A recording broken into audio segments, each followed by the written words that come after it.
You brought up fiber. Let's get into that now. And this ties back to what we were talking about before, cutting down on carbs, which naturally are going to have more fiber in them. Only carbs have Actually, they're fiber. going to be our only source of Yeah, fiber yeah, because animal products don't contain fiber. exactly. So let's talk about what happens when we start to cut that back.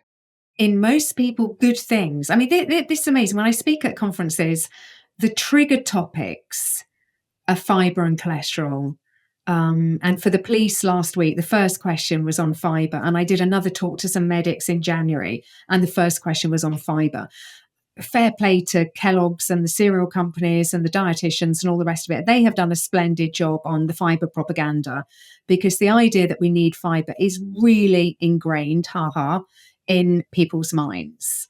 So, I mean, just go back to the basics. We went through the macronutrients. There are essential proteins, there are essential fats, there are no essential carbohydrates. Fiber is a subset of carbohydrate. Fiber is only found in carbohydrates. If there are no essential carbohydrates, there is no need for fiber. You could just end there and say, right, that's it, end of debate. You do not need fiber. But it is right to ask the question, okay, you don't need it, but is it good for you? You don't need laughter, but it sure as hell is good for you. Is it good for you? No, I don't think it is.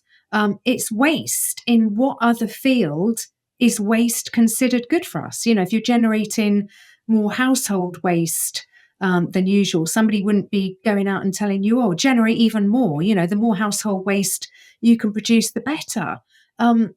It makes no sense in terms of what carbohydrates are. If you sort of, the carbohydrate 101, you've got single sugars, monosaccharides, that's your glucose, fructose, and galactose. You've got the disaccharides. That's when you get into things like sucrose, which is a molecule of glucose and a molecule of fructose. When you get down into the polysaccharides, poly means many, saccharides means sugar. So you're into many sugars. How is many sugars good for you?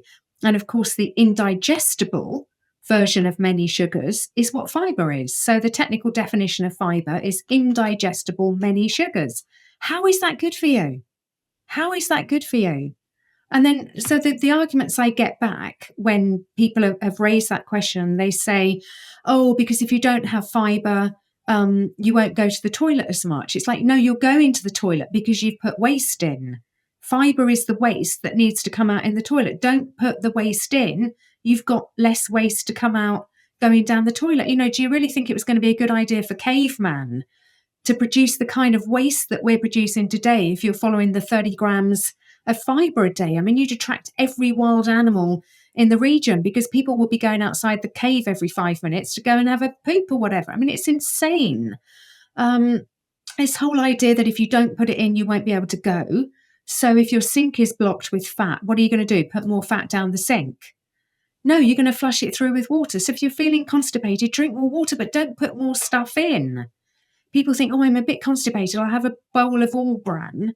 And you put even more in. So you've got even more then that's going to come out. So you're going to feel even more uncomfortable and even more bloated.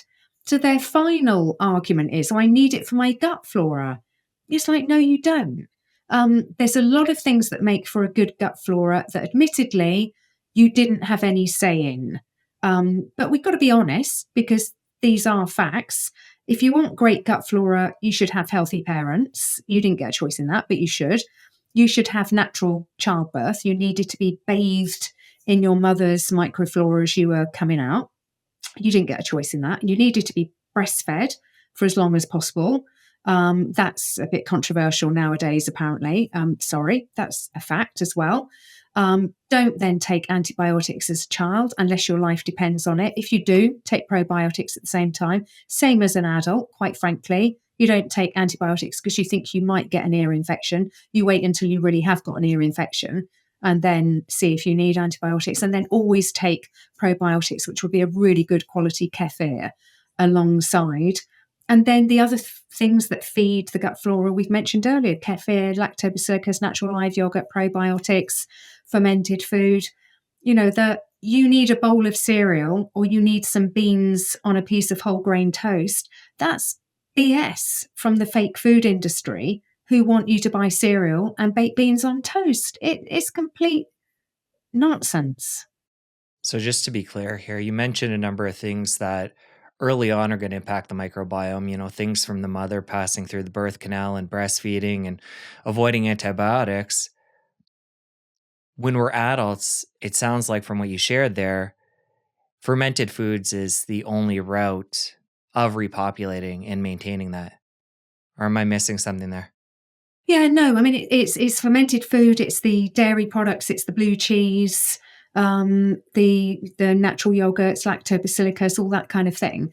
But it's also not taking antibiotics as an adult unless your life depends on it. And if you do, take a fantastic bout of kefir at the same time. So I had an operation 12 years ago or something. I was unfortunate in getting a post-op infection. I needed antibiotics. I mean, there was absolutely no question. It was a life-threatening situation. I got some goat's kefir. I know the person who makes some goat's kefir in the UK. It is the absolute pups nuts of kefir. It is so strong. It is so powerful. Tastes absolutely disgusting. So you know it's doing some good. And I took that all the time that I was taking the antibiotics, and then took it for a few weeks afterwards. And I didn't notice any problems. And one of the other things that I write about in my diet books, I mean, again, 20 years ago, I was one of the first writing about lactobacillus and gut flora, and your gut microbiome, and particularly talking about yeast syndrome, yeast infection, something called Candida albicans, which is the sort of the bad flora that can proliferate if you're eating a lot of sugar, a lot of flour, a lot of processed food, and not balancing it with the good gut flora. And that drives cravings. So one of the ways that you'll know if you are out of balance is you'll be getting cravings for sometimes some quite strange foods. So, and there's some brilliant books on this. You look at things like, who was it?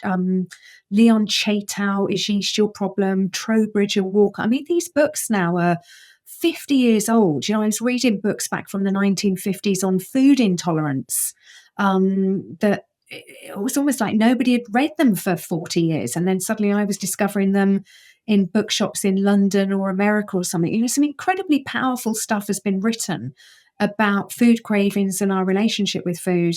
And getting our gut flora out of balance is absolutely something else that drives cravings.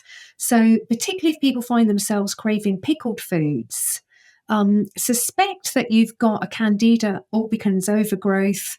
And if you look at the broad range of symptoms that can accompany that, I've had people contact me saying, oh my goodness, just learning about that. I went through that questionnaire. Everything was explained, from fatigue, brain fog, cravings, inability to concentrate, poor sleep. The gut is the second brain of the body. If that is out of balance, it's affecting everything else in terms of our health. When you've brought up probiotics a couple of times, you've mentioned kefir. Oh, How do you kefir, feel is that how about the you pronounce it? capsules? That's how I say it, at Okay. least. How do you feel about the capsules, the powders, supplements of probiotics? Any value there? That again, I haven't tried. I imagine there is some benefit. I mean, I think if you're taking antibiotics, do anything probiotic. Just anything is going to be better than nothing.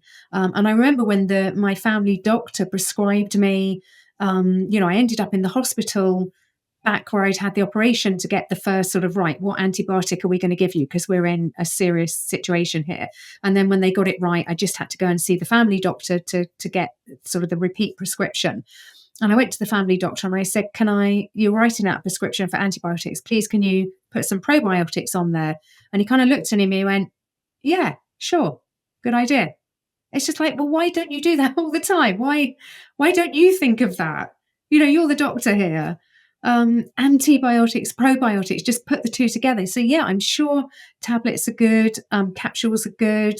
There's something about kefir, as I call it, that it's just because it's not a capsule that goes down into the stomach and then the stomach is going to break it down and then it explodes in there. And it's going down the whole digestive tract. So it's going to have an impact in the mouth. And some people can actually get candida in the mouth. So in fact, it's very common. If you ever see somebody with a white coating on their tongue, or some people will find they get sort of a white deposit somewhere in the mouth or back towards the tonsils. That's a candida deposit. Get a probiotic course, PDQ, massively cut back on the sugar in your diet, and that includes fruit sugar, and get that gut flora back under control, and you'll feel so much better. If you enjoyed that clip, press here for the full episode. I'll see you over there.